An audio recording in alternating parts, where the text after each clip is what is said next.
Welcome to Lakshmi's kitchen. ఈరోజు మనం చేసుకోబోయే రెసిపీ గోబీ ఫ్రైడ్ రైస్. ఈ గోబీ ఫ్రైడ్ రైస్ని చాలా సింపుల్గా టేస్టీగా ఇంట్లోనే ఎలా ప్రిపేర్ చేసుకోవాలో ఇవాల్టి వీడియోలో తెలుసుకుందాం.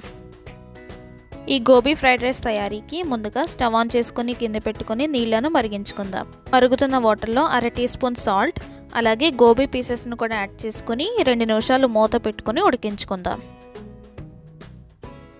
2 నిమిషాల తర్వాత ఒక స్ట్రైనర్లోకి తీసుకుని వాటర్ని డ్రైన్ చేసుకుందాం. ఇలా వాటర్ డ్రైన్ చేసుకున్న తర్వాత గోబీ పీసెస్ని చల్లార్చుకుందాం. ఇప్పుడు ఒక బౌల్ తీసుకుని 2 స్పూన్ల వరకు కార్న్ఫ్లోర్, 1 స్పూన్ మైదా, 2 స్పూన్ల కారం, రుచికి సరిపడా సాల్ట్, 1 స్పూన్ అల్లం వెల్లుల్లి పేస్ట్, అలాగే ఫుడ్ కలర్ని కూడా యాడ్ చేసుకొని అంతా కలిసేటట్టుగా ఒకసారి బాగా కలుపుకుందాం. ఇప్పుడు దీనిలో కొద్దిగా వాటర్ని యాడ్ చేసుకుంటూ ఈ విధంగా కలుపుకుందాం. ఇప్పుడు దీనిలో మనం చల్లార్చుకున్న గోబీ పీసెస్ను కూడా యాడ్ చేసుకొని బాగా కలుపుకుందాం. ఈ విధంగా కలుపుకున్న గోబీ పీసెస్ను మరుగుతున్న నూనెలో వేసి డీప్ ఫ్రై చేసుకుందాం.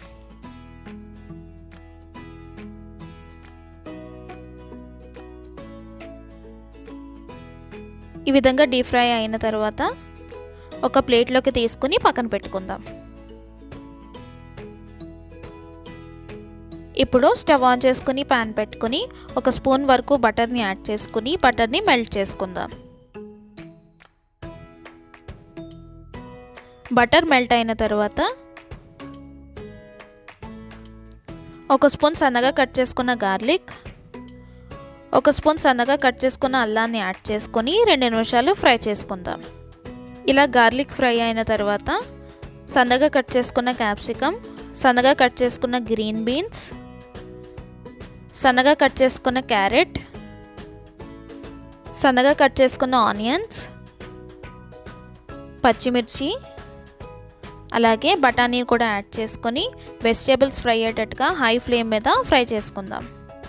ఇప్పుడు దీనిలో 1 స్పూన్ సాల్ట్ని యాడ్ చేసుకొని ఒకసారి బాగా కలుపుకుందాం. ఈ విధంగా కలుపుకున్న తర్వాత 1 స్పూన్ చిల్లీ సాస్,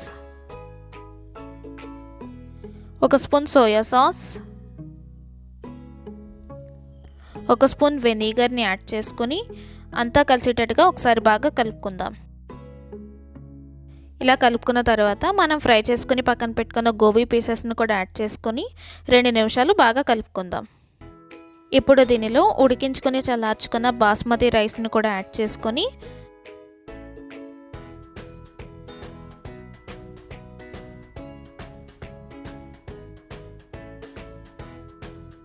అంతా కలిసేటట్టుగా ఒకసారి బాగా కలుపుకుందాం.